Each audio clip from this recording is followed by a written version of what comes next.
श्री राम समर्थ. समर्थांनी एक सुंदर असा बोध आपल्यासाठी प्राप्त करून दिलेला आहे. तुमचे नातेवाईक असतील, शेजारी पाजारी असतील, तुम्हाला अनेक प्रश्न विचारतात. आता त्या प्रश्नांची तुम्हाला उत्तरं सांगायची आहेत. मग तुम्ही ही प्रश्नांची प्रश्न ही जाणून घेतली पाहिजेत की कोणती प्रश्न आपल्याला विचारत असतात आणि त्या प्रश्नांचं उत्तर नेमकं काय द्यावं. प्रत्यक्षात आपल्या आयुष्यात आपण स्वतःहून एक अनुभव पाहत असतो. आपले नातेवाईक असोत किंवा शेजारी असो किंवा मित्रमैत्रिणी असो, की प्रथमतः जेव्हा प्रत्यक्षात आपल्याला कितीतरी दिवसांनी आपले नातेवाईक भेटायला आले किंवा रस्त्यामध्ये जाताना आपले मित्रमैत्रिणी भेटत असतात, तेव्हा त्यांचा प्रथमतः प्रश्न काय असतो?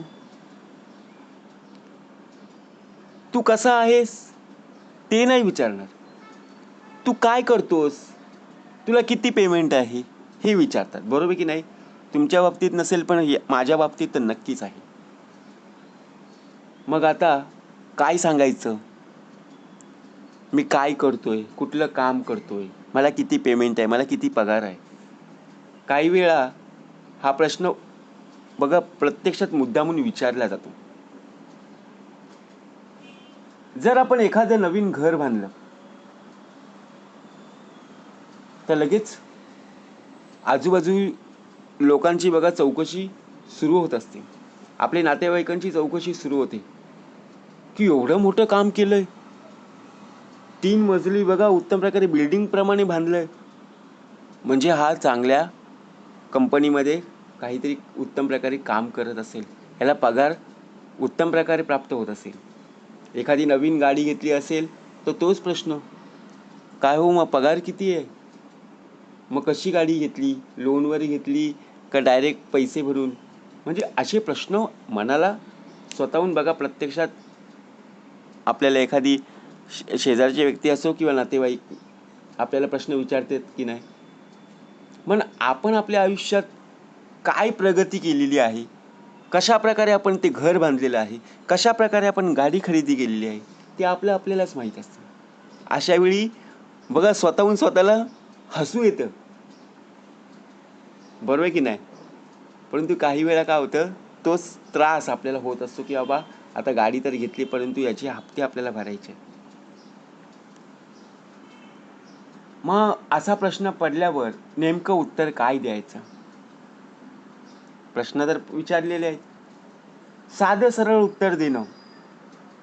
जेव्हा कोणी आपल्या कामाबद्दल विचारत असेल किंवा एखाद्या वेळी बघा आपल्याला पगार किती आहे असं जर कोणी विचारलं तर त्याला थेट आकडं सांगत बसण्याची गरज नाही आहे की मला एवढा पॅकेज आहे, मला तेवढा पगार मिळतोय.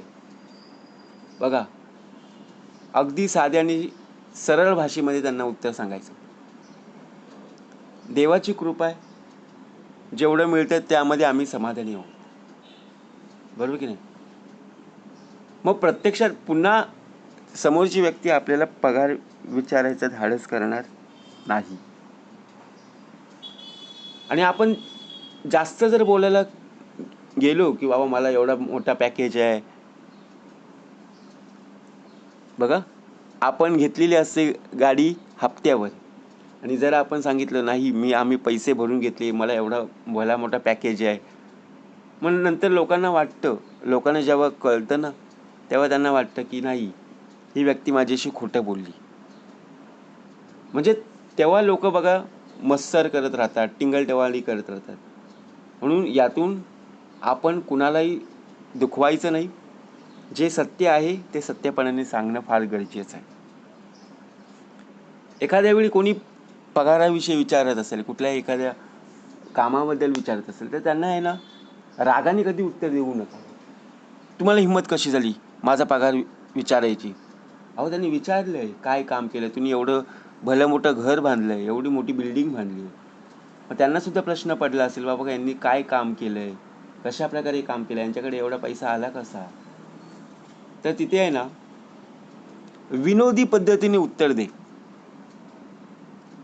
जेणेकरून त्यांच्या चेहऱ्यावर सुद्धा आनंदाचं वातावरण राहील आणि तुला हसता खेळता त्यांच्याशी संवाद साधता येईल आणि समोरच्या व्यक्तीला मजा सुद्धा येईल.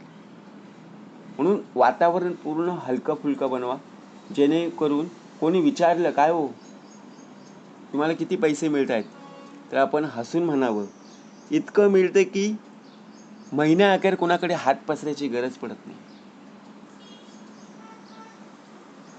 मग अशा उत्तरांमुळे परत ती व्यक्ती तुम्हाला कधीही जन्मात प्रश्न विचारणार नाही. बरोबर. अनेक प्रकारचे प्रश्न येतात हो, लक्षात ठेवा. बाकी काय असतात की बघा, काही गोष्टी आपण बोलत असतो, परंतु बोलत असताना काही जण विषय बदलून टाकतात.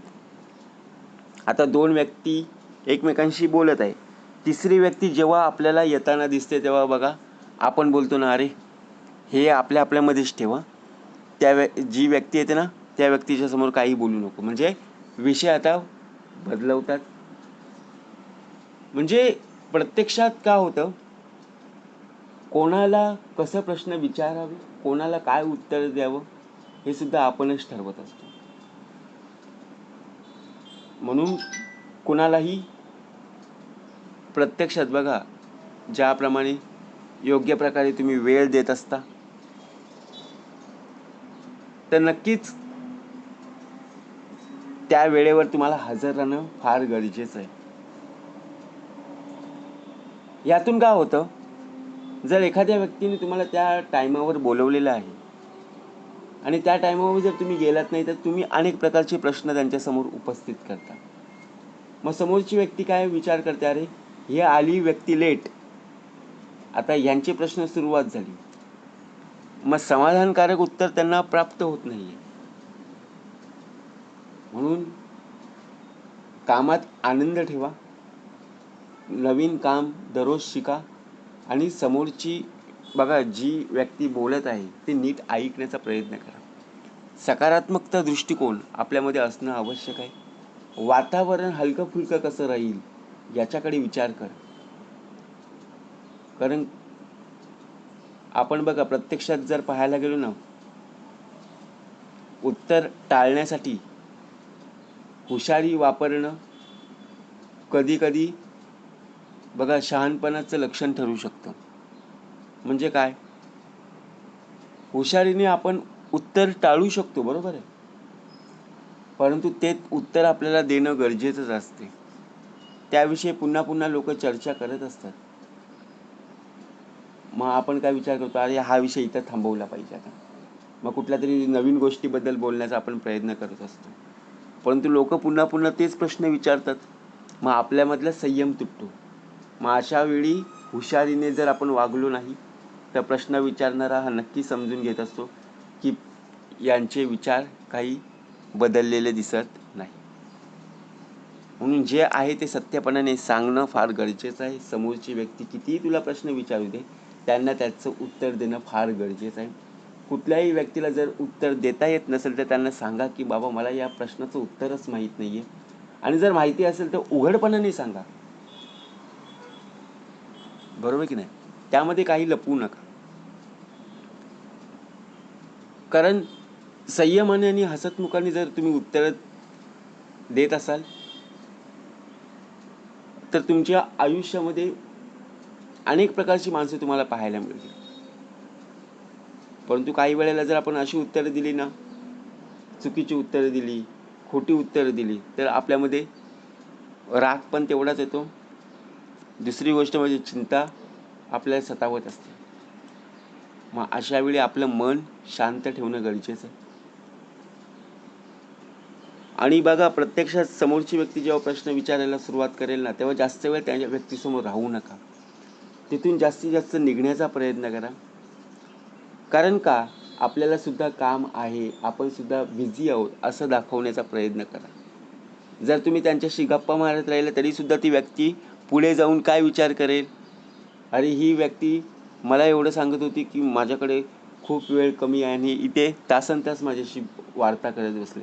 म्हणजे प्रत्यक्षात आपल्याला कोणीही कमी लेखता कामा नये. आपण आपलं काम आणि आपण भला म्हणून समर्थ म्हणाले, कुठलीही गोष्ट कोणासमोर बोलत असताना उत्तर देताना संयम बाळग आणि विचार करून उत्तम प्रकारे उत्तर देत जा. जय जय रघुवीर समर्थ.